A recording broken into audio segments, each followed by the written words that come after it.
Hola, buenos días. Mi nombre es Lorena Reiner. Soy docente de la Cátedra de Fundamentos del Cuidado Enfermero del Departamento de Ciencias de la Salud y esta es la continuación de la clase de la semana 6, en donde vamos a trabajar sobre el examen físico, la valoración y los cuidados del sistema tegumentario. Y y por sistema tegumentario también entendemos el pelo, las uñas y todas las cavidades.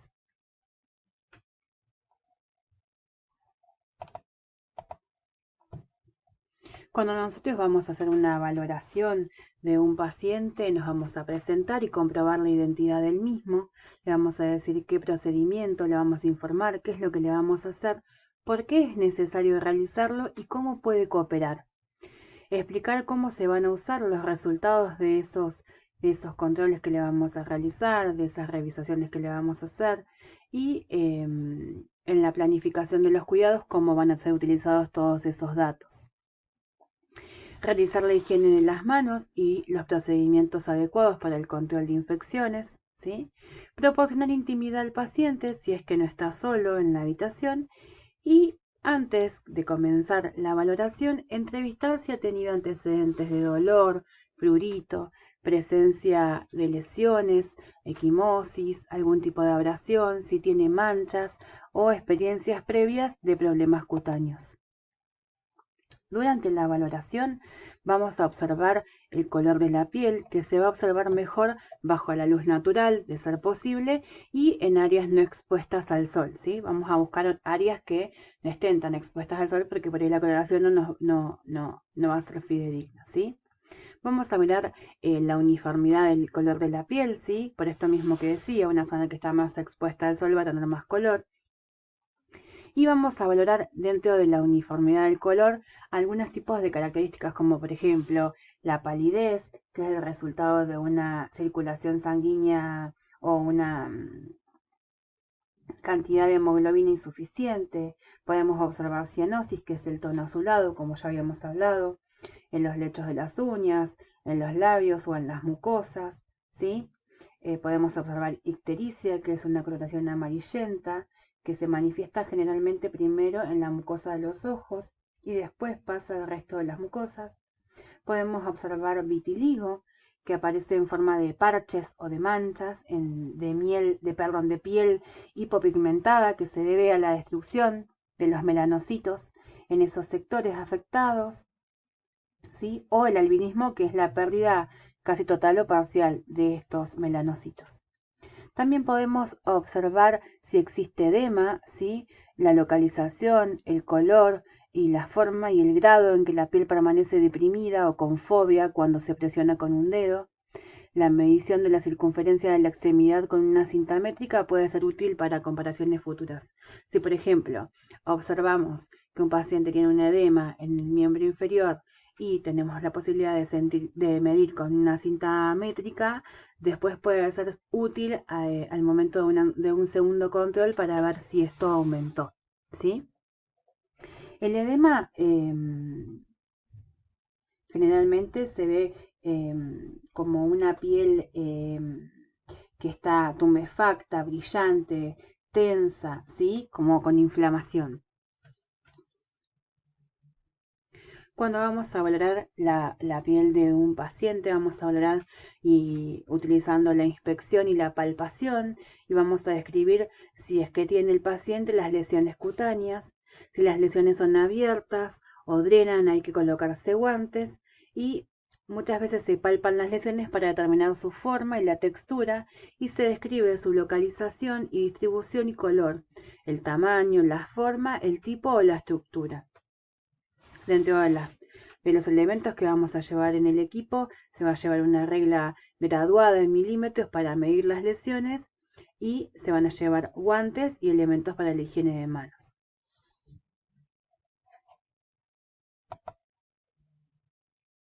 Entonces, como decíamos, el tegumento está formado por la piel, el pelo y las uñas, y la exploración siempre comienza con una buena fuente de iluminación, y la valoración de la piel se hace mediante la inspección y la palpación.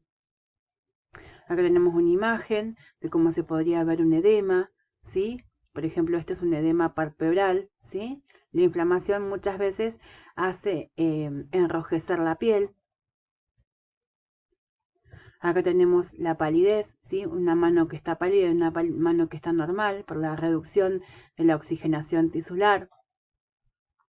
En estos dedos, ven, en los lechos unguiales vemos la cianosis, ese color azulado. Acá podemos ver hiperpigmentación, ¿sí? Y acá podemos ver eritema o enrojecimiento, que eso también lo podemos observar en la piel. Cuando hablamos de la palpación de la temperatura cutánea, vamos a utilizar el dorso de los dedos, ¿sí? Y se va a comparar la temperatura de las manos y la de los pies. Para registrar la turgencia de la piel, plenitud o elasticidad, se puede elevar y pellizcar la piel de una extremidad o sobre el esternón, ¿sí? Si esa piel tarda en volver a la normalidad, es porque hay una falta de turgencia y deshidratación, ¿sí? Todos estos datos se van a documentar en la historia clínica del paciente, llevando colocando notas descriptivas en los casos que sean necesarios, ¿sí? Lo ideal sería tener un dibujo como los que vemos acá en la imagen para poder señalar la zona en donde encontramos la lesión. Y en esta otra imagen vemos los tipos de fobia que se pueden encontrar, ¿sí? Los tipos de depresión que podemos medir cuando tenemos edema, ¿sí? Vamos a decir que un paciente tiene Godet positivo o un grado positivo 1 cuando solamente se queda deprimido y se queda por unos segundos, 2 milímetros de tejido, y ahí va a ir aumentando el grado a 2, 3 o 4 en la medida que deprimamos más, ¿sí? Dentro de las lesiones tenemos las lesiones cutáneas primarias y secundarias. Las lesiones cutáneas primarias son aquellas que aparecen inicialmente como respuesta a algún cambio del ambiente externo o interno de la piel, ¿sí? Y las lesiones cutáneas secundarias son las que no aparecen desde el principio, sino que lo hacen como consecuencia de las modificaciones de la lesión primaria, ya sea porque se hicieron crónicas estas lesiones primarias, o porque hubo traumatismos, o porque hay presencia de infección, ¿sí? El profesional de enfermería es el responsable de describir las lesiones de la piel en lo que se refiere a localización, distribución, la configuración, así como el color, la forma, el tamaño, la dureza y etcétera, ¿sí? Algunas de las lesiones cutáneas primarias son la mácula, por ejemplo, la pápula, la placa, el nódulo, la pústula, el quiste, la ampolla y la vesícula. Todas estas son lesiones primarias, ¿sí? Y las lesiones secundarias pueden ser una atrofia, ¿sí? Una erosión, que es una pérdida superficial de la piel. Atrofia es cuando hay estrías o piel envejecida, ¿sí? Escamas cuando la piel es muy seca. Linquenización, que es cuando hay una dermatitis crónica. Costra, por ejemplo, en el caso de los herpes, en las escaras por abrasión, bueno, úlceras, fisuras, queloides, etc. Cuando vamos a valorar el pelo, vamos a tener en cuenta las modificaciones debidas al desarrollo y las diferencias técnicas y la determinación de las prácticas individuales con respecto al cuidado del pelo, a la higiene, a los factores que influyen en ellas. Muchas veces gran parte de la información sobre el pelo se puede obtener interrogando al paciente. ¿Qué vamos a observar? La uniformidad del crecimiento del cuero cabelludo, el grosor o la delgadez del pelo, la textura y la cantidad de la grasa del pelo, ¿sí? Vamos a observar la presencia de infecciones o infestaciones en el caso de pulgas, garrapatas, ¿sí? Separando el pelo en varias zonas y comprobando las áreas detrás de las orejas o a lo largo de la línea de implantación del pelo en el cuello. Vamos a inspeccionar también la cantidad de vello corporal y bueno, luego de toda esta inspección, si se llevan guantes, se desechan, se efectúa la higiene de manos y se registran todas las particularidades observadas. Con respecto a la valoración de las uñas, Vamos a inspeccionar la placa unguial, el ángulo de la uña y del lecho, ¿sí? La textura, el color del lecho y el estado de la integridad de los tejidos que la rodean. ¿Por qué vamos a inspeccionar la forma de la placa unguial? Porque vamos a observar que por ahí algún tipo de cambio en este ángulo nos puede hablar de algún tipo de patología, ¿sí? Porque vamos a inspeccionar la textura de las uñas de las manos y los pies, porque podemos observar si hay un engrosamiento por micosis, ¿sí? Si hay descamación, si la persona se come las uñas también y se provoca lesiones tanto en los pulpejos de los dedos, ¿sí? Y vamos a realizar la prueba de blanqueamiento para el relleno capilar. ¿Qué vamos a hacer? Vamos a presionar la uña entre los dedos pulgar y índice nuestros, ¿sí? Y se va a observar que se pierde el color del tejido, ¿sí? El color rosado de la piel. Y cuando retiramos la mano, se tendría que recuperar de manera rápida, ¿sí? Para comprobar el relleno capilar. Cuando valoramos la cabeza del paciente, arrancamos por el pelo porque siempre arrancamos cefalocaudal, vamos a valorar mediante inspección y palpación y también se puede auscultar.